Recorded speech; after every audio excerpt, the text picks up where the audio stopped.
It's not 9 a.m. yet. I worked for a small startup for the first few years of my career. My boss, CEO, seemed to be still grasping object permanence, as he had a hard time wrapping his head around people working when he could not physically see them doing so. But he was getting better over time. Business hours were 9 to 6. But all of our work could be done from home, and we had an office in Australia that some people communicated directly with. And tight release schedules sometimes meant long nights followed by late starts. So the informal policy tended to be as long as you were in the office by 10 and not leaving before 5. You didn't need to explain yourself. And anything beyond that was fine as long as you gave someone a heads up. Especially if you were managed by the CEO, who was too busy to pay close attention to people's exact arrivals and departures, and frequently away from the office himself speaking at various events. Enter our new VP. A 30-something milquetoast MBA type. Unlike the CEO, he was not too busy to pay attention to arrivals and departures, and told the CEO that obviously the lazy employees were taking advantage. The CEO, who again was sort of inclined this direction himself, sends out an email one Friday saying that from this point forward, people needed to be in the office every day by 9, and they needed permission from their manager to leave before 6. Everyone was pissed. But there was no real sense of long-term concern. This wasn't the first arbitrary rule that had been handed down in this fashion, and it tended to be easiest to play along for a week or two until the CEO had moved on to the next thing, and then just ignore the rule. But the next Monday, when I showed up at 8:50, 2 of my coworkers were sitting on the stairs to the unoccupied next floor, just talking and playing Candy Crush.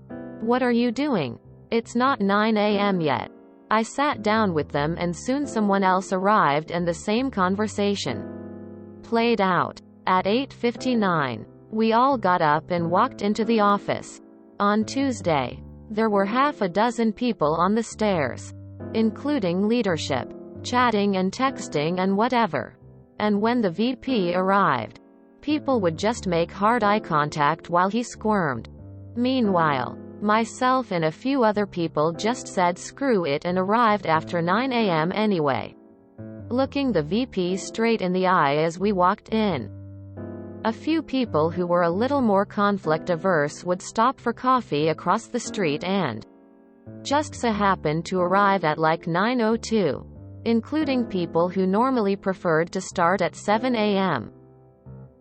All of this meant that rather than being about half full, the office was virtually empty until 9.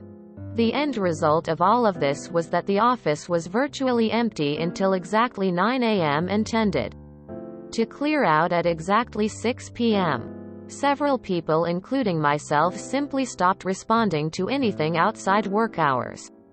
One of my favorite coworkers also made a show of announcing to her contacts in the Australia office that she could now only meet between 10 p.m. and 7 a.m. their time. Calamity ensued. The funny thing is that we never really talked about it before or during. It just sort of happened naturally.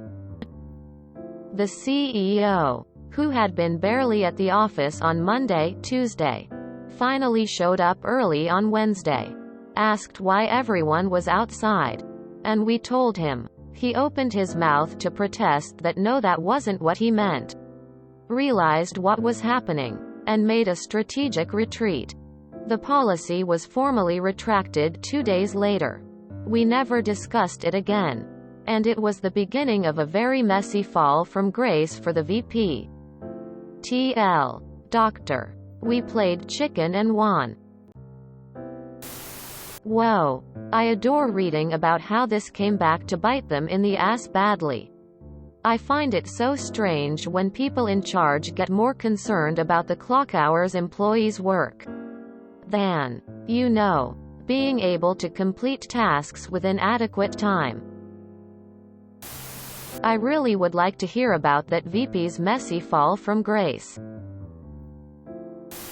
Still grasping object permanence. That alone should win an award. Lol, I never understood why managers feel they have to dictate people's schedules. We're all adults. As long as the work gets done. Does it matter what time of day it's done at? Within reason, of course. Amazing story. Hands clapping truly. FCK micromanagers who love lording it over everyone. Another tale demonstrating why micromanglement needs to be gotten rid of. But part of that is why no company should hire so many VPs and other upper manglement types. Most of them end up with too little to do. So they micromanage their underlings. They made their bed and they have to lay in it. Can we have a bit of info on a very messy fall from grace? R. Resentful solidarity. This happened to my buddy who was working as a SYS admin at a startup about 15 years ago. He would be an on-call guy, and frequently had calls at 2 or 3 in the morning. The office manager insisted that all employees had to be in the office at 8 a.m. So he would come into the office at 8, after working from, say, 1 to 4 a.m., and drag one of the beanbag chairs from the break room into the reception area. Lie down and go to sleep. The office manager was not appreciative.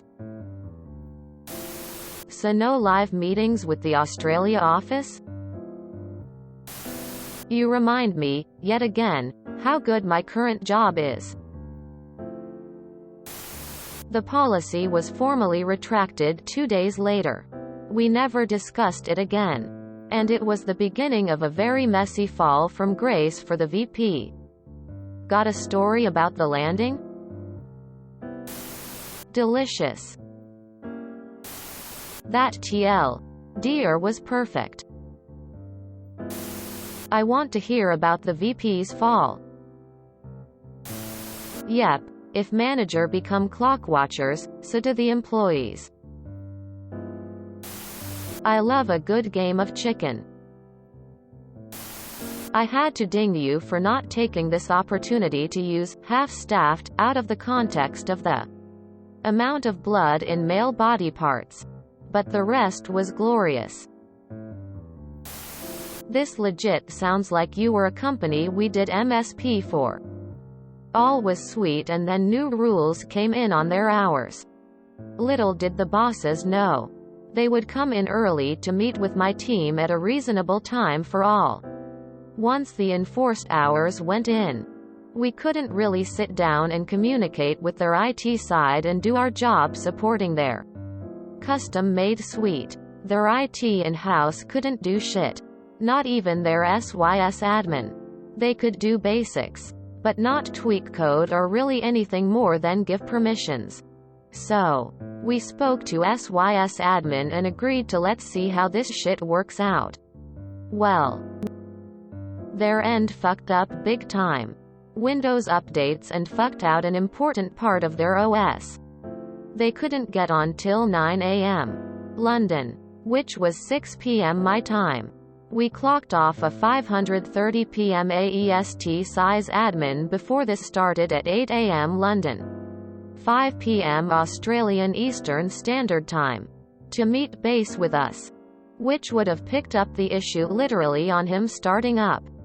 Oh, that was fun. We did have people in office and on till 10 p.m. Australian Eastern Standard Time, so 1 p.m. London time. But we didn't need to do that if their hours changed due to contract. They needed to amend the contract. In this situation they refused to, as that's overtime, citing there for 4.5 hours no one needed to via the contact they had with us.